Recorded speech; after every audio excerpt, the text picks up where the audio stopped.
Oi, gente, tudo bom?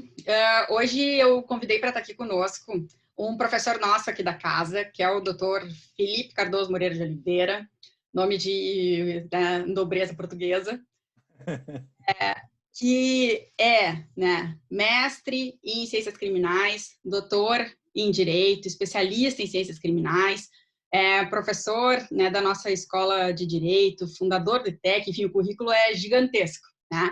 Mas o convite que eu fiz foi para que ele converse um pouco com a gente sobre a questão da responsabilização penal, né, na área ambiental, porque são muitas interlocuções. Eu que sou agente, então, que é do ambiental, a gente tem que estar sempre pegando o apoio de quem é da área penal de forma específica, às vezes até atuando em parceria, porque eu posso conhecer o tópico material, mas a estrutura, do direito penal é bom a gente também não se avançar naquilo que não é da sua expertise específica, né? Então, primeiro, Felipe, eu te agradeço mesmo de coração, porque eu sei que a gente está passando por um período bastante turbulento, né? Às vezes eu tenho a sensação que é meio que inserido num filme de ficção científica, assim, de ceder um pouco do teu tempo para estar aqui com a gente conversando, né, sobre essa temática. Então, muito obrigada, né, e seja bem-vindo. Bom, Fernando, muito obrigado. Queria te agradecer ao convite, parabenizar pela iniciativa, acho que é super importante essa dificuldade que esse filme de ficção nos colocou, transformando a ficção em realidade, possibilitou também a gente a criar novas formas de interação e gerar novos conteúdos para os nossos alunos. Então, acho que isso acaba sendo super válido e é fundamental a gente ter pessoas, como tu, no caso, que percebeste essa oportunidade, na verdade, de estar transformando isso como algo que provavelmente vai ser algo permanente para as suas disciplinas daqui para frente, né? Acho que cada um de nós tem que aprender com isso. Quanto ao nome da nobreza portuguesa, acho que talvez vá reivindicar esse título em algum lugar, porque ele não chegou. Mas, de qualquer maneira, queria te agradecer ao convite, fico super feliz. E estou aqui para a gente trocar ideias, né? É super importante essa questão que tu colocaste em relação à interlocução necessária entre profissionais de áreas diferentes ou aparentemente diferentes, né? Ou a princípio diferentes.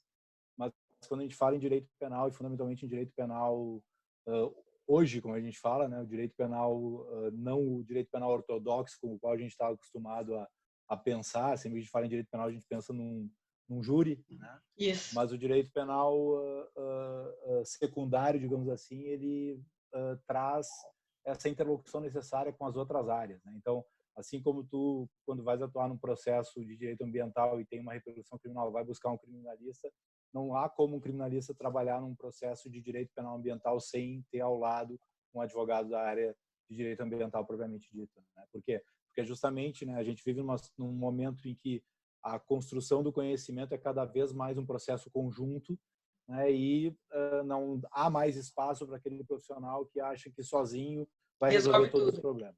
Exato. E eu acho que o direito ambiental, ele meio que dá essa provocada na gente, Felipe, porque te tira mesmo da zona de conforto, tu observa que o direito não pode ser o centro do teu umbigo, né? E a gente, como tem que dialogar o tempo inteiro com o técnico de diversas áreas e com coisas muito específicas do direito, que às vezes ultrapassam aquilo que tu está lidando, como é o caso, né, do direito penal, a gente tem que estar adaptado, né, e aberto ao diálogo, né, a trabalhar em conjunto, né, a fazer equipe. Eu acho que o direito ambiental meio que dá uma sacudida nisso, né? Sem dúvida, né? Eu acho que o pessoal da área de penal tem muito a aprender com vocês, entendeu? Porque vocês estão muito mais abertos a isso do que o penalista. Ele tem a ideia de que ele ainda é um sujeito que trabalha de uma forma super solitária, tratando dos dramas do cliente, e que aquilo tem que ficar super fechado, quando na verdade pensar em uma advocacia atual, moderna já passado, né?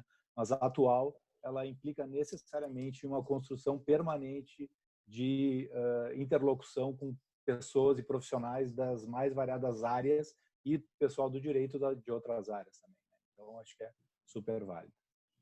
Entrando aí no nosso tema, o que tu pretendes que a gente trate? Olha, na verdade, eu tô por ti mesmo, assim, até porque conheço, né, a tua experiência ali, né, trabalhando na área penal ambiental, né, como é que a gente lida, o que tu diria que poderia ser, assim, olha, falando sobre a 9605, a nossa 9605, o que tem de mais significativo, né?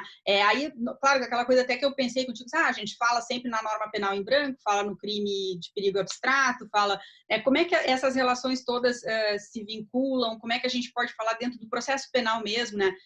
Como é que a gente aplica isso? Aí eu até brinquei contigo, né? Às vezes todo mundo me pergunta, Fernanda, mas olha só, esse negócio nem prender, não tem nem prisão, não dá nada nunca, né? Então, daqui a pouco eu acho que são essas características que a gente tem, né? Dessa lei que é uma lei especial ali, como a gente lida com ela. Beleza. E acho que quanto a esse pensamento, não dá nada nunca, talvez até aumente essa sensação a partir de algumas novidades que a gente tem esse ano, né? Bom, o que eu acho importante, né? Só para te colocar assim a minha posição ideológica, digamos assim, em relação à legislação. Tá?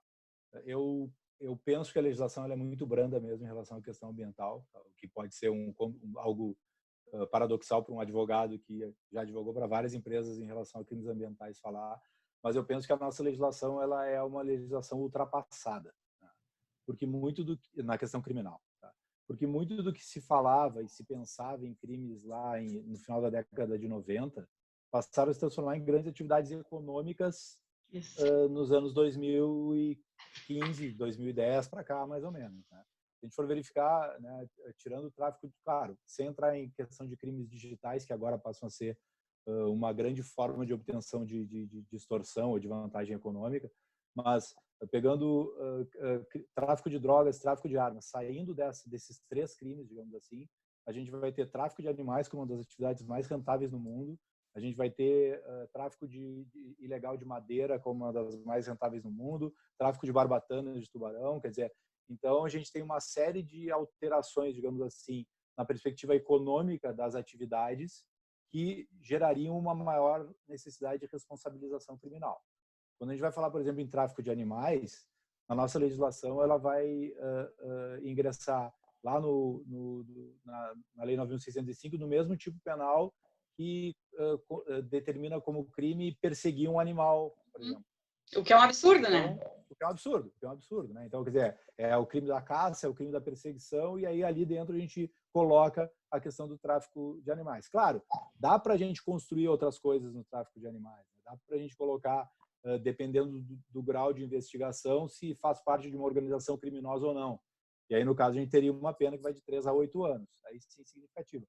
Agora, quando não se consegue esse tipo de demonstração, muitas vezes porque, eventualmente, o sujeito faz parte de uma organização internacional de tráfico de animais, o que é algo que bem é comum, né? Mas geralmente ele é uma ponta em que não vai se verificar uma interlocução dele com os gestores, digamos assim, dessa organização. Então ele vai acabar realizando um tráfico de aves na Amazônia, em que ele vai levar para um outro país vizinho, e ele vai ser preso naquilo e não vai ser preso, digamos assim, transportando aqueles animais, mas não vai se encontrar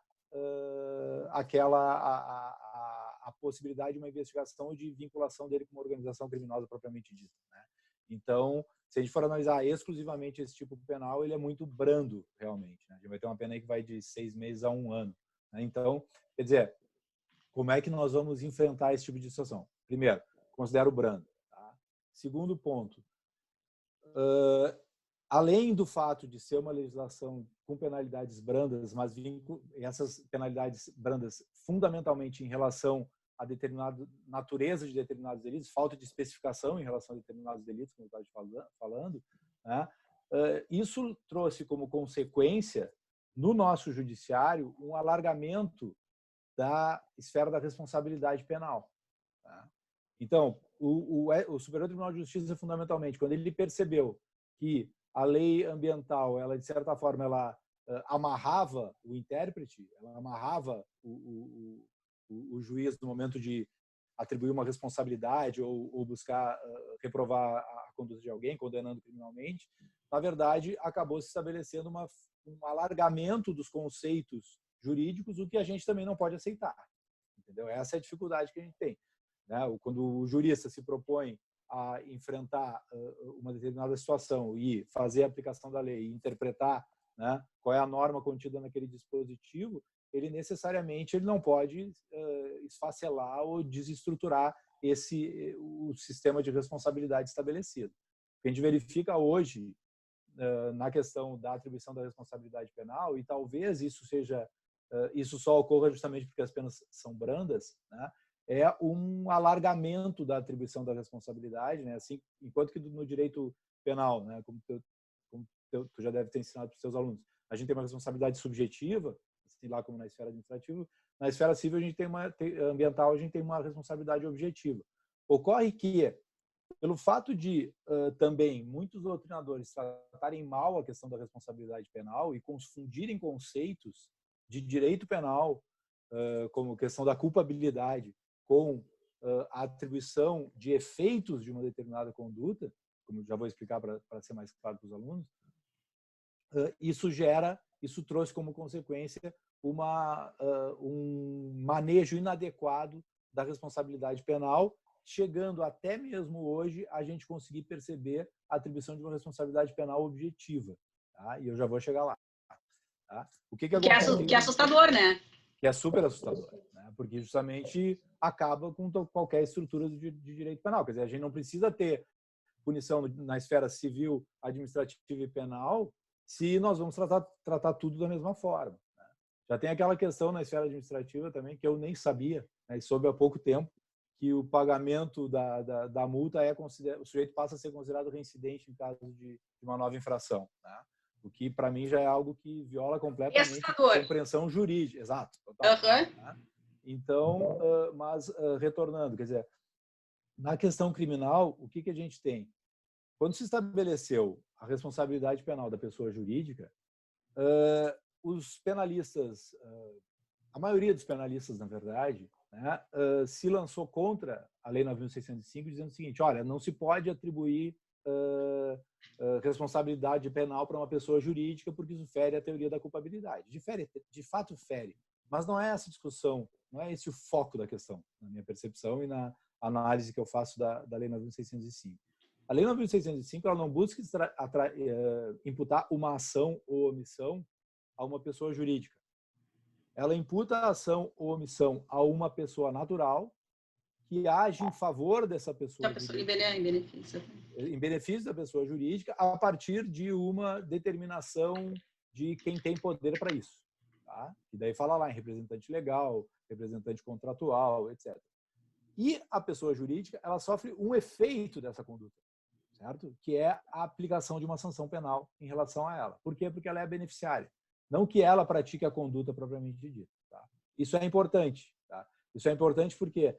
Porque quando se atribui uma responsabilidade objetiva para a pessoa jurídica, essa responsabilidade objetiva ela tem um nascedouro, que é o nascedouro na conduta do indivíduo e gera um fluxo de responsabilização para a pessoa jurídica.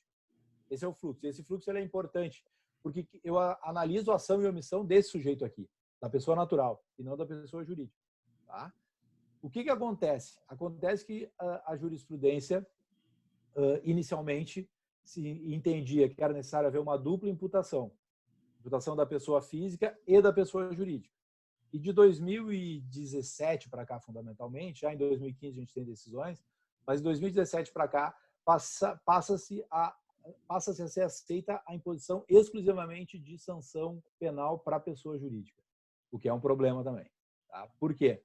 Porque se a responsabilidade penal da pessoa jurídica, na verdade, ela está vinculada à prática de um ato de uma pessoa física, essa pessoa física praticou o crime ambiental e não a pessoa jurídica sozinha. Isso é uma decorrência dessa relação que elas possuem. E mais, tem que haver uma decorrência vinculada a uma determinação de quem tem controle ou poder para determinar. Certo? Então, isso é importante. Por exemplo, um funcionário de uma empresa, sem haver autorização do superior hierárquico dele, ele digamos que ele resolve, para facilitar a atuação dele, a sua atividade profissional lá, para obter mais, mais velocidade e tal, ele pratica um crime ambiental. Ele, digamos que, não realiza o tratamento que ele deveria realizar a determinados efluentes. Tá? Então, ele causa uma poluição, digamos, ou ele causa um desmatamento numa determinada área de preservação permanente, sem o conhecimento do gestor e mais, sem o conhecimento de quem tem o poder de mando. Isso, hoje em dia, é visto pela jurisprudência do STJ como uma conduta apta a gerar responsabilidade penal da pessoa jurídica, porque ela é a beneficiada. Só que esse benefício que tem fundamento lá a partir como é que se chama? Da ideia da teoria do risco integral, que acaba sendo beneficiado, não é algo que tu pode aplicar no direito penal e na esfera criminal. Então, isso vem acontecendo. E mais, né, o que também vem acontecendo é o seguinte, que é o caminho inverso. No momento que tu estabelece deixa de exigir os requisitos básicos para poder atribuir responsabilidade penal para a pessoa jurídica, o que acaba acontecendo é que lá pelas tantas a gente vai ter um deslocamento. Vai haver uma determinada conduta que não vai conseguir se atribuir a autoria para uma pessoa jurídica, como se entende que ela pode praticar a ação ou omissão, ela passa a ser responsabilizada e aí a pena vai ser aplicada a quem é gestor dela ou quem tem poder de mando em relação a ela, porque é ela que se beneficia. Então aí a gente esfacela a questão da responsabilidade subjetiva no direito penal. E é algo que vem acontecendo em alguns julgados. O STJ vem manejando muito mal a questão da responsabilidade penal e trazendo esse tipo de consequência. Isso aí até eu ia falar, porque agora acaba sendo um exemplo que eu dou em aula até para dizer que não incide a responsabilidade penal, né? Que, tipo, se eu tenho lá um funcionário, e aí ele exerce determinada atividade, pode até ser uma sabotagem, pode ser qualquer coisa. Entendeu? Exato. Eu não posso responsabilizar a pessoa jurídica, né? Eu vou atrás do cara para fazer, do ponto de vista criminal, né? Mas eu não vou atrás da pessoa jurídica, até daqui a pouco pode responder na esfera administrativa, porque se comprovou ali, enfim, estava errado no licenciamento, o condicionante não obedecido, ou qualquer coisa. Na esfera civil, se teve dano, bora discutir lá, né? Já que é o objetivo. Agora, na penal, eu tenho muita dificuldade de conseguir compreender. Né? Sim, digamos que uma empresa causa uma poluição, né, no lençol freático em virtude, sei lá, de um ato de sabotagem de um funcionário seu que faz a própria denúncia para o órgão ambiental, para a empresa ser autuada, quer dizer, e ela vai ser responsabilizada criminalmente por isso também. Né? É algo que foge justamente uma lógica jurídica adequada. Por que isso ocorre? Isso ocorre, para mim, a nascente disso é justamente o fato de a gente ter uma legislação imprecisa hoje em dia, em virtude da mudança da realidade econômica, e também com penas bastante baixas, o que dá um maior conforto para o julgador ao saber o seguinte, o sujeito não vai ser condenado, ele não vai ser condenado a uma pena privativa de liberdade em que ele vai ter que ser recolhido à prisão. Então, aqui eu posso flexibilizar. Eu acho que o direito penal passa muito por isso, entendeu? Quando nós temos um número cada vez maior de possibilidade de substituição de penas privativas de liberdade por restritivas de direitos, o que, num primeiro momento, uma parcela mais, digamos assim, na qual me incluo, mas uma parcela mais voltada à preservação da liberdade aplaude, isso acaba gerando um efeito reflexo lá na frente, que é o julgador se sentir muito mais confortável para condenar pessoas do que porque ele sabe que a pessoa não vai ser presa, entendeu? Mas e aí pensando na pessoa jurídica, o reflexo ele pode ser bem significativo, né? Dependendo do tipo de sanção que vai ser aplicada. Né? Com certeza, porque a gente pode ter suspensão, pode ter interdição da atividade econômica, pode ter proibição de contratar com o poder público, além das questões, obviamente, de reparação, de prestar outros serviços à comunidade que também estão previstos na lei. Então, quer dizer, pode ter vários efeitos e mais, né? A gente pode ter uma ação civil pública que vai decorrer daí, né? Muitas vezes o Ministério Público espera a condenação criminal para ação civil pública ou mantém elas em paralelo e eventualmente o processo fica suspenso. E eu vou ter numa ação civil pública uma condenação. Claro, né? Na ação civil pública também a jurisprudência vem entendendo que há uma inversão de ônus da prova. Né? Então, mas de qualquer maneira vai ser uma nova punição e eventualmente, embora não seja muito utilizado desde 2009, o CPP autoriza também a condenação, a reparação de danos ou eventual. Então, quer dizer, pode se estabelecer, sei lá, um dano moral coletivo, qualquer situação que pode eventualmente inviabilizar a empresa. E isso, Fernando, eu acho que é um cuidado que a gente tem que ter, entendeu? Pelo menos eu sou um grande crítico da Lava Jato por isso. Né? Qual é a maior crítica que eu tenho em relação à Operação Lava Jato? É o fato de que, na estratégia de montagem da acusação, se construiu uma forma de atacar as pessoas jurídicas sem se preocupar com a manutenção delas. E aí se esqueceu o quê? Se esqueceu que o Brasil tem um dos seus maiores gargalos, a questão da infraestrutura, e que as grandes pessoas jurídicas envolvidas nesse processo eram as únicas pessoas jurídicas capazes de fazer grandes obras de infraestrutura no Brasil. E aí se viabilizou uma atividade econômica que a gente vai precisar muito de desenvolvimento, de investimento de infraestrutura para conseguir reverter economicamente essa situação que agora é piorada pelo corona. E a gente está meio amarrado nessa questão, entendeu? Justamente por quê? Porque aí faltou aquilo que a gente conversou lá no início da nossa fala, né? Faltou o Ministério Público Federal sentar com gente da área da economia, gente da área de logística, gente da área de infraestrutura, para verificar quais os danos decorrentes dessa atuação e como que ele poderia atuar para tentar preservar as empresas e não simplesmente fazer uma terra arrasada, né? Uma sociedade vinga... Não, e aí, só pegando o gancho, né, que é um susto até que a gente tá pensando, na verdade, tá vendo qual vai ser o reflexo, que eu confesso para ti que eu ainda não sei ainda qual reflexo significativo a gente vai ter, mas a gente teve agora, né, recentemente, o julgamento ali no STF, de um recurso extraordinário, em que o STF mantém, ele diz, olha, dano ambiental é imprescritível, tá? E aí, daqui a pouco, se a gente tem uma situação... É claro que a gente não conseguiu ler os votos ainda para saber exatamente que tipo de dano eles pontuaram, enfim, né? Se fizeram alguma separação, que acredito que tem que ter feito, senão vai ser surreal, né? Mas a relação, assim, aí tu vai para esse tipo de exemplo, que daí eu vou lá para um Ministério Público, talvez que não dialogue no primeiro momento, eu vou ter uma enxurrada de ações civis públicas com consequências econômicas gigantescas, né? Exato, exatamente. Aí, daqui a pouco... Fale. Por isso que eu acho que o papel do advogado criminalista que vai atuar nessa área tem que ser um papel muito afinado com o profissional da área de direito ambiental, porque ao contrário da tradição do direito penal, que é o de esperar para ver qual é a prova que estão produzindo contra ti, tu tem que te antecipar para justamente produzir a prova para demonstrar a tua ausência de responsabilidade como uma estratégia, né? Para quê? Para ser usado pelo advogado ambientalista no processo dele, ou seja, para que se mostre que para que se faça toda uma defesa no sentido de eximir aquela pessoa de responsabilização criminal que pode acabar produzindo efeitos positivos dentro do processo dele. Né? E uma outra... Fale. Depois eu anoto, senão eu vou mudar de assunto. Tá? Não, é que daí a questão é... E a posição inversa também me vem à cabeça agora, do advogado que trabalha no ambiental, na esfera civil, enfim, ali, e está lá diante do órgão, seja do parquê, ou seja ali do órgão do CISDAM, o IBAMA, enfim, ou quem for, que senta assim, vamos fazer aqui contigo um termo de ajustamento de conduta.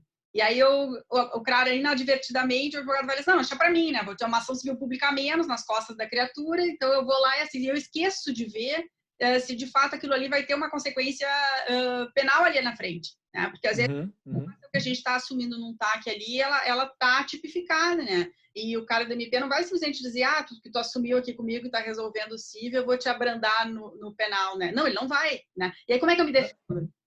Isso, e outra, tu não tem a segurança, né, de que outro promotor, o cara que atua no gabinete do lado, não vai te oferecer denúncia contra ti. Né? Então, essa questão da vinculação, hoje em dia, a questão dos acordos, né? A gente teve agora a regulamentação, ainda com alguns problemas, da questão da colaboração premiada, tá? Que não é o assunto, mas de qualquer maneira, se a gente não tiver uma regulamentação dos acordos, estabelecer os limites, quais os efeitos de um acordo em relação à liberdade funcional de qualquer pessoa, sei lá de algum advogado geral da União, de um procurador da República, de um promotor de justiça, enfim, procurador do Estado, se a gente não estabelecer que o acordo produz efeitos ou quais tipos de acordos que devem existir, a gente está com problema, né? Não tem como a gente estabelecer uma segurança para o cliente. Isso é um problema que a gente tem hoje em dia. Quando vai se tentar fazer um acordo, quer dizer, não adianta a gente sentar com o promotor e achar, não, a gente vai resolver o problema aqui da ação civil pública. Não, a gente tem que pensar em todas as possibilidades, né? Todas as repercussões possíveis para justamente poder sentar com todos os atores, né? Ou aquela palavra que o pessoal gosta de usar hoje, os players, né? Com todos os atores, para justamente poderem tomar uma decisão mais acertada. Né? Mas esse ponto que tu tocou, acho que é um ponto bem importante para a gente pensar enquanto professor mesmo, assim, mais do que a gente ali enquanto advogado, né? Porque às vezes eu faço um meia-culpa achando que a gente treina pessoas para uma atividade belicosa, né? A gente está acostumado a fazer um padrão, assim, eu treino a criatura, assim, tu tem um problema, né? Tu tem lá uma situação que te ofende teu direito, não tem problema não, eu entro com a ação para ti. E aí como se tudo pudesse ser resolvido no judiciário. E o exemplo que tu está dando é muito pelo contrário, né? Tu tá tantos passos antes, né? A gente está numa mesa de negociação, né? Com atores diferentes, mas isso tem que ter uma garantia, isso. Né? Com certeza. São alternativas ao judiciário, a gente tem que ter alguma segurança para dizer, olha, não tem problema, tu está fazendo isso aqui, mas não precisa te preocupar que em seguida não vem a facada nas costas, né? Sim. Eu tenho pesquisado bastante, né, Fernando, sobre questões de direito, inovação e participar de várias questões envolvendo outras áreas. E não dá mais para a gente pensar o direito como a gente foi formado. Né? E quando eu digo a gente, é assim, a gente jurista, né? A gente da área jurídica, por exemplo. Então, quer dizer, só que não adianta. A forma tradicional de se pensar no mundo jurídico é a questão do conflito e o nosso conteúdo programático é baseado no conflito. O que o exame de ordem vai existir está baseado no conflito e, na verdade, a gente existe para resolver problemas. Né? A gente existe para resolver problemas das pessoas e esses problemas são problemas jurídicos. Por quê? Porque o direito está em tudo. Tudo tem direito envolvido. Né? Então, a gente precisa solucionar. Como é que a gente vai solucionar problemas de todo mundo, as dificuldades que as pessoas têm, se nós tivermos 80 milhões de processos como nós temos no Brasil hoje? Não tem como. Não tem como. Né? Então, não vai funcionar. Então, ou a gente parte para esse tipo de atitude em que justamente se busca se antecipar ao problema, evitar que ele venha acontecer, tentar compor o problema, ou então a gente vai entrar dentro dessa fila e os direitos dos nossos clientes vão continuar as pessoas vão continuar desconectadas com seus direitos. Né? Então, acho que isso é muito importante a gente ter essa percepção assim, de como influenciar e como trazer uma alteração, digamos assim, na forma dos alunos pensarem, né? No sentido de que a gente não sai de uma faculdade de direito para ingressar com ação, né? Para entrar com processo, como, né, vulgarmente a gente vai falar. Né? Mas a gente sai de uma faculdade de direito para resolver problemas jurídicos e a resolução desses problemas jurídicos não está necessariamente vinculada a um processo. Tá? Isso. Sim, de outras formas. E elas existem, então cada vez, na verdade, acho que ganhando mais força. O que eu às vezes fico preocupada, assim, porque, por exemplo, na área ambiental, o grosso da atividade ela é extrajudicial. Né? Eu vou estar sentando com o MP, eu vou estar sentando com o órgão ambiental, eu vou estar conversando, né, então, com a prefeitura, com o Estado, com a União. O tempo inteiro são mesas de negociação que tu vai estar aplicando de uma técnica ou outra ali, né? Alternativa. E na realidade o judiciário para a gente é só quando a coisa não tem mais saída. Na verdade é o desespero, né? Deu tudo errado, bom, então agora azar. Agora a gente está lá, vamos ver o que acontece, joga para Deus, né? É isso. Mas eu acho que é isso, a gente tem que estabelecer que esse tipo de solução pode vir não só dentro de uma área só, né? Mas a necessidade da gente poder estabelecer esses diálogos entre os ramos. Né? Não, e às vezes em coisas simples, assim, que nem precisaria de um diálogo, mas tem um exemplo que eu utilizo em sala de aula para mostrar a diferença do processo penal e processo civil. E eu faço o exemplo de que eu parei de pagar o aluguel, faz 7 meses que eu não pago o aluguel do meu apartamento. E aí, qual é a solução disso? Aí a primeira resposta que vem, uma ação de despejo. Eu digo, não. A primeira solução é o proprietário me telefonar e perguntar o que está acontecendo. Né? Para quê? Para a gente resolver o problema sem precisar do processo, para mostrar que não precisa de processo civil para resolver o problema, para aplicar direito civil material e que daí precisa do processo penal. Mas é por isso que eu faço esse exemplo. Mas é justamente isso. A cabeça já está pensando em como resolver o conflito. Automático. Numa sociedade cada vez mais belicosa como a nossa, quer dizer, fica muito difícil. Né? Uma questão que eu acho interessante de trazer aqui em termos de novidade, tá, é a questão do acordo de não persecução penal. Entrou agora com o pacote anticrime, então entrou em vigor agora dia 24 de janeiro, que o acordo de não persecução penal ele acaba, digamos assim, abarcando todos os crimes da lei ambiental. Tá? Por quê? Porque ele é um acordo cabível quando a pena mínima for até 4 anos. Tá? E todos os crimes da lei penal ambiental têm pena mínima até 4 anos. Então, quando é que ele é cabível? Ele é cabível quando o sujeito confessa a prática do crime, né? E no momento que ele confessa essa prática do crime, ele tem esse tipo de pena, ele vai poder ter direito ao acordo de não persecução. Tá? Então, a ideia é justamente evitar que o sujeito responda um processo. Vai ser aplicada a ele condições que ele vai ter que cumprir, né? para que justamente ele possa se beneficiar desse acordo. Tá? Então, vai acabar abarcando também a questão dos crimes ambientais. Então, vai se reforçar essa percepção aí. Não, ninguém vai preso. Talvez ninguém seja preso, mas é aquilo. Pratica um acordo, não pode se beneficiar do acordo pelo prazo de 5 anos. Então, quer dizer, as coisas acabam se reproduzindo. Né? A gente tem muito concurso material em área em questão ambiental. Tá? Geralmente, os crimes ambientais eles vêm acompanhados de outras condutas. Tá? Por exemplo, vai ter lá de repente vai ter algum ato de corrupção em relação a algum servidor. Então, isso também vai acontecer. Mas o crime ambiental isolado, de fato, ele vai acabar autorizando outras formas, digamos assim, consensuais, aqui a gente está falando sobre isso, né? de solução do conflito. Mas que eu acho que também é importante, porque às vezes também fica aquela visão de o direito penal ele só existe, só funciona quando prende, né? Como se toda a relação de dar efetividade, enfim, de ter noção de resultado, fosse, se eu enxergar dentro do central tá ótimo, senão é porque não funcionou. Né? E acho que também essa visão tem que ser desmistificada. Todo mundo sabe que não leva a nada, né? Que não resolve problema nenhum. Todos sabemos disso. Mas, ao mesmo tempo, a sede pelo sangue ela é muito maior do que qualquer outra coisa. Digamos assim, ela nubla a racionalidade. Né? Então, quer dizer, qual é o ganho que eu posso ter com uma condenação criminal? Qual é o ganho maior que eu posso ter com uma condenação criminal? Eventualmente limitando a atividade de uma empresa ou obrigando essa empresa a gerar determinados ganhos ambientais para a sociedade, manutenção de determinadas áreas que seja, enfim, investimento de não sei quantos milhões em programas, ou pegando lá o presidente dessa empresa e mantendo ele preso 7, 8 anos. O tempo passa e a gente não percebe a velocidade do tempo passando. Daqui a pouco a gente vai ter criminosos famosos que vão chegar à liberdade e todas as pessoas vão achar a lei é muito branda. Por quê? Porque o tempo passa e a gente não percebe. Daqui a pouco, por exemplo, a Isabela Nardoni era para ter feito 18 anos essa semana. 18 anos. Assustador, né? A idade dela. Assustador. Então, quer dizer, daqui a pouco o Alexandre Nardoni vai estar solto, daqui a pouco a Simone Richthofen vai estar solto, porque o tempo passa e cumpriram a pena deles. Enfim, então, quer dizer, qual é o ganho que a sociedade tem com o fato dessa pessoa estar presa? Sacia a sede de vingança das pessoas, a gente se sente mais seguro, entre aspas, né, para quem se sente. Então, quer dizer, será o efeito penal de uma condenação de uma pessoa jurídica, ele pode trazer muito mais ganhos do que eventualmente, assim como para aquela pessoa que pratica aquele crime, que acaba sendo condenada a uma pena restritiva de direitos, mas que nesse período ela não vai poder viajar, ela não vai poder ter direitos políticos, ela vai ter uma série de limitações na vida dela e que vão ser muito mais benéficas para a sociedade.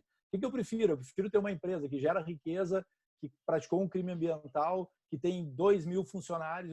Eu prefiro que essa empresa continue funcionando e gerando boas condições de trabalho, emprego, blá, blá, blá, blá, para as pessoas, ou eu quero que essa empresa pare porque eu pego todo o board de gestores e boto eles na cadeia. Não, eu tenho que punir essas pessoas de alguma forma, mas eu tenho que manter uma atividade econômica. Sim, que tem uma responsabilidade social, ambiental por trás. Claro. Muito forte.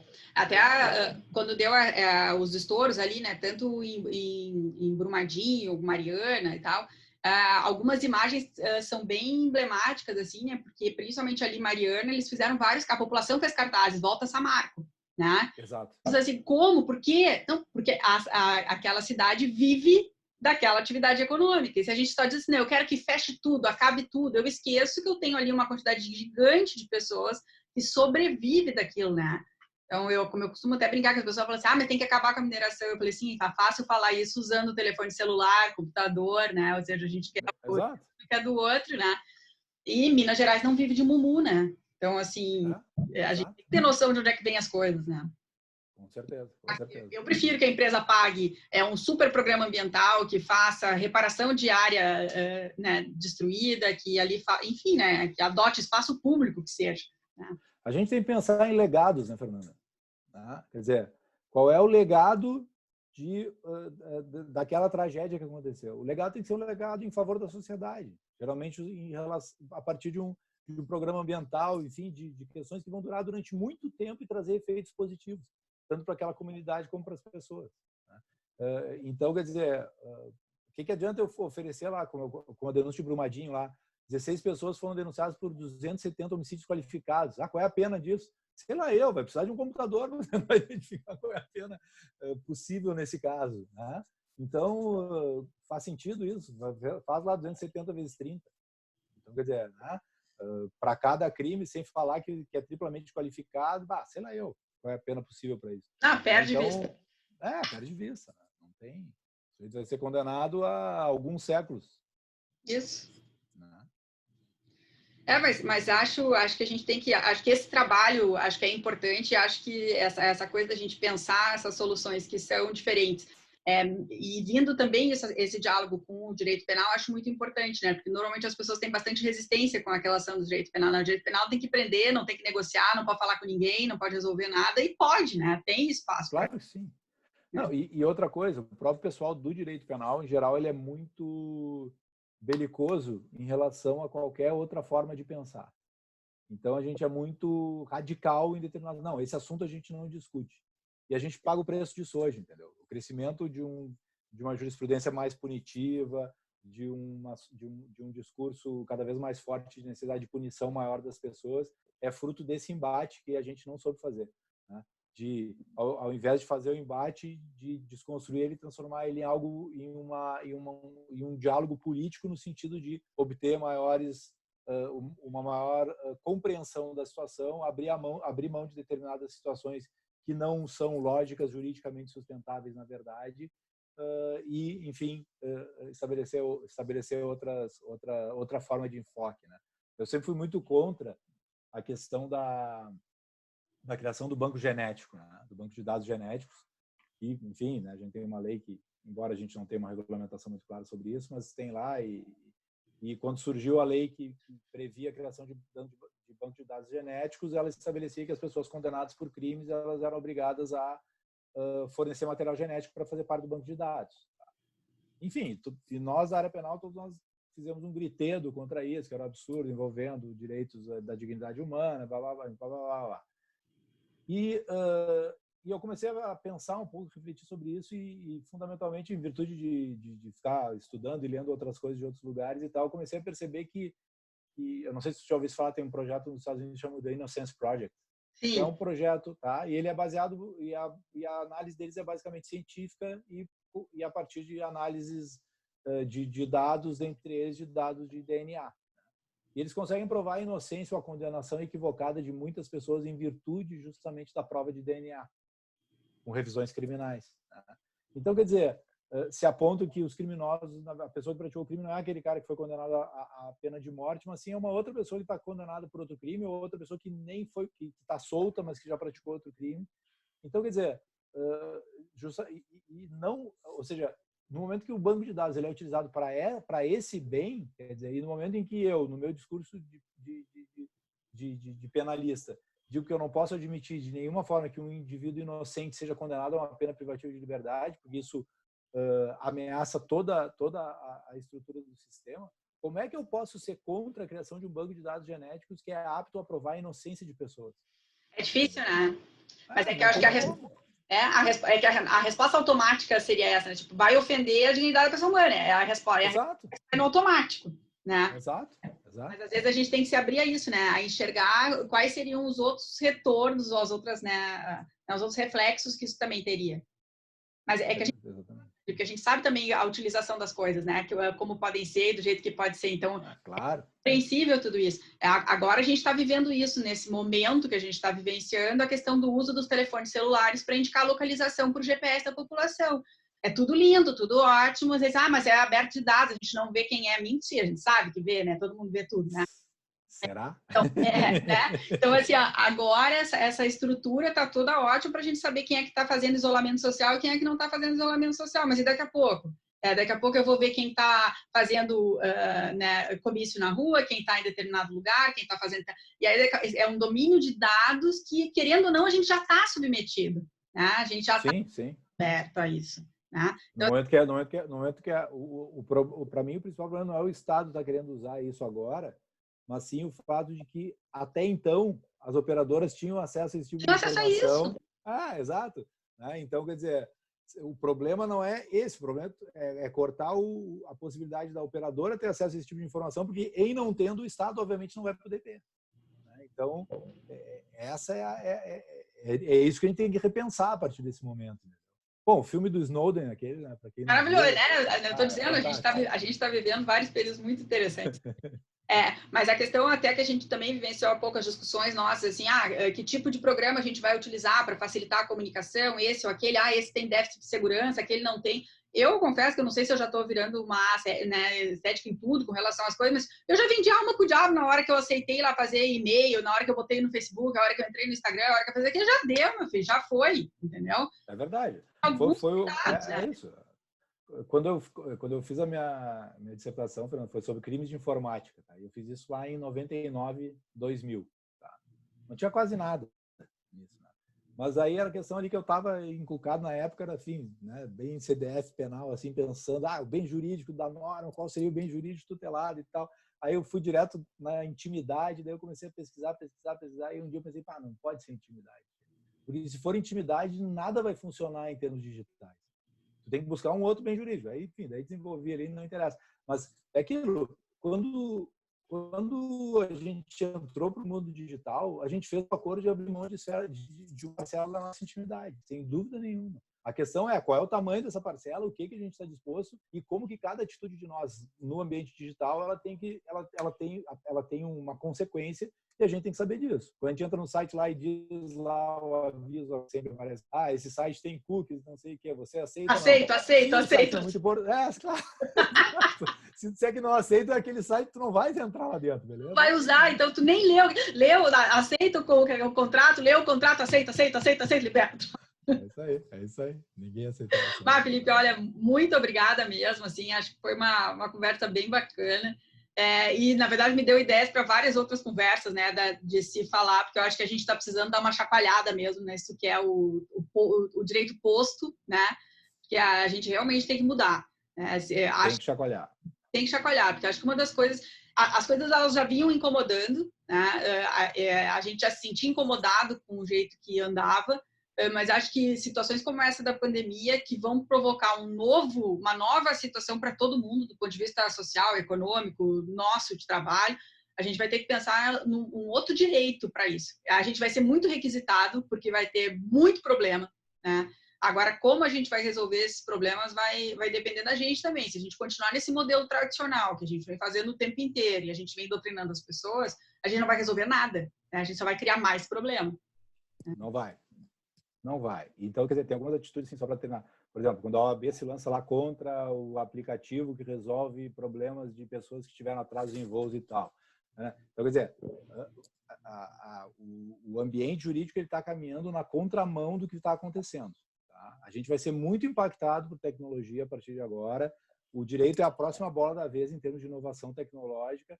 E se a gente ficar parado, a gente vai ser atropelado. Vai acabar o trabalho ali? Não vai mutar o jeito de trabalhar. Vai mudar, exatamente. É isso aí. Vai mudar a gente é que tem que se preparar, a gente tem que estar preparado para a mudança. Né? Isso aí. Um aplicativo para resolver conflito, que beleza! Então, bora preparar o advogado para atuar ali dentro, né? Para ser... Exatamente isso. Pensar, entendeu?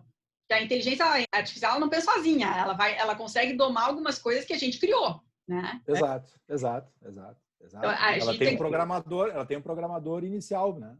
Ela tem alguém que estabeleceu determinados parâmetros para ela começar e daí, se a gente tiver lá o machine learning lá, a máquina vai começar a aprender e tal. Mas dependendo de como eu monto esse início, ele, na verdade, ele vai ter determinados preconceitos, às vezes, vai ter determinados vieses, né? A gente viu várias histórias assim, né, no mundo que a gente já desbordou para direito e tecnologia, mas como eu adoro esse tema, então. Mas aí, por exemplo, né, questão de preconceito, questão de pessoas negras não serem identificadas como determinadas pessoas de direitos em determinadas situações. Então, quer dizer, o teu aplicativo funciona de uma forma e não funciona de outro, dirigido para um público masculino, quando na verdade deveria ser dirigido para homens, mulheres, enfim, trans, para todos os gêneros, né? Então, quer dizer, a gente teria tem um programador por trás, tem as pessoas. E isso precisa de direito por trás, entendeu? Então, a gente já vai ter hoje embora seja um mercado muito curto ainda no Brasil, mas a gente vai ter já os chamados Data Lawyer Officers, né, que é o pessoal da área jurídica vinculado à área de dados e que vai trabalhar em empresas de informática para conversar com o procurador e com o programador e dizer para onde tem que ir, onde pode ir, onde não pode ir em termos jurídicos. Eu acho que a gente passa a ter agora uma necessidade de reforço naquelas disciplinas que são mais core do direito, assim, né? Mais origem, assim, teoria geral do direito, isso, né? Direito civil para poder transitar nessas áreas todas. Porque às vezes o que eu tenho observado, né, é a questão que falta isso até às vezes nas decisões, né? Tu olha assim, meu Deus, e a teoria geral do direito, como é que alguém tá votando nesse sentido? Tipo, que aula, que faculdade que essa criatura fez, né? O que leu da vida, né? Total, exatamente isso. Quer dizer, virou um achismo. A base, né? Total. A pessoa acha que, não, eu acho que a decisão mais correta é essa. E aí ela cria um argumento estrombólico para chegar naquela solução. Mas acho que não é que a gente descambou, eu acho que na verdade são situações bem complementares, né? Que, por exemplo, a gente for pensar, a gente teve modificação na legislação ambiental para admitir a relação dessa negociação, a gente estabelece ali a possibilidade de fazer acordo, o próprio Ministério Público criou aqui, nós temos no estado aqui o NUCAM, que é um núcleo específico, então, claro, são coisas que estão caminhando ainda, né? São, né, sei lá, embrionárias, mas é algo que já deu o pontapé inicial. Se não estiver preparado para acompanhar, imagina acompanhar esse tipo de coisa, né? De estar assessorando uma empresa para fazer dados, para fazer um programa X, e que eu vou ter um app no telefone que vai me ajudar a resolver. Né? Que o medo das pessoas de perder o protagonismo em determinadas ações está impedindo a evolução. Né? E, na verdade, esse medo de protagonismo vai fazer ficar para trás. Não, com certeza. E não adianta a gente pensar, né, principalmente, né, para a alunada aí, não adianta a gente pensar assim, não, eu não gosto de computador e não vai, né, no futuro não tem mais vai virar pressuposto. Né? Quer dizer, a nossa dificuldade, né, que a gente se formou numa outra época, quer dizer, é justamente que, enfim, né, na nossa cabeça, a gente ainda é muito formatado para um determinado funcionamento do direito. Então, o processo, para nós, ele vai ser um pouco mais violento, mais sofrido. Né? Mas a gente tem que estar preparado, tem que estar pensando nele. Não dá para a gente parar e ficar achando, não, vai continuar funcionando tudo como era no passado. Vai falar lá em obrigatoriedade da ação penal, como vários autores falam e escrevem. Não existe obrigatoriedade da ação penal. Hoje em dia a gente faz acordo. Está resolvido. E o acordo está feito e não tem obrigatoriedade da ação penal. Mas né, a gente tem que saber buscar outras formas de solução de conflito. Né? E solução de problemas, não de conflito, perdão. Isso, é resolver problema, né? Resolver a situação ali que for, né? Conflito, litígio, são coisas que acabam dando também uma percepção diferente, né? Apesar de ser o nome que, enfim, o CPC usa, o nome que a gente está acostumado. Mas, Felipe, olha, muito obrigada mesmo. É só fazer esqueci que eu ia comentar isso. Você falou assim, agora a nossa geração vai passar um problema, né, com relação a isso. Tá mais dificuldade, vai ser um processo mais bruto. Sabe que agora, né, já viajando aqui, mas teve um evento na semana passada, mais ou menos sobre isso, né? E tu sabes que a gente teve muita resistência dos alunos. Porque chegava na hora do penal, é impossível no direito penal fazer isso. Vocês estão... Aí eu já ouvi isso várias vezes, né? Está destruindo o direito. Eu falei, gente, não, eu não sou tão poderosa assim, sabe? Eu não tenho como destruir o direito. Mas dentro da forma como a gente vai trabalhando com essas pessoas e aí dentro das instituições de ensino, a gente também não mostra alternativas. Aí quando chega lá na frente, o cara está saindo, ele, mas então você está me dizendo que tudo que eu fiz até agora vai ter que mudar? Aí bate o desespero, né? Dá panicão. Total. Mas só para finalizar, assim, 15 segundos. Eu acho que a gente da área do direito, a gente tem muito essa questão de estabelecer o dogma, dizer, não, isso não vai dar certo, isso fere, não, isso vai acabar. Não. A gente tem que aprender com as outras áreas. Abre a cabeça e ouve. Abre a cabeça e ouve. Abre a cabeça e ouve. É só com pluralidade de ideias que a gente encontra soluções criativas para resolver problemas. Então, é isso. Não vai dar certo. Não. Tchê, não é hora de julgar. Agora é hora de ouvir. E acho que isso serve para tudo mesmo, né? E o direito tá precisando parar e ouvir. Mas a gente tem dificuldade de sair da zona de conforto. Aí eu acho que é nisso que daí tu tem razão mesmo. Aí a gente vai apanhar um pouco mais, porque a gente tem dificuldade de parar e ouvir, né? Porque a gente é o centro do universo, né? Então, como é que a gente vai ouvir alguém dizer alguma coisa que sai do padrão? É isso aí. Mas olha, muito obrigada. Exatamente isso. Uma baita de uma conversa, muito bom. Tá? Eu te agradeço, Fernando, adorei. Te agradeço de novo aqui a tua doação, aqui o tempo para nós. Muito obrigada. Valeu, obrigadão.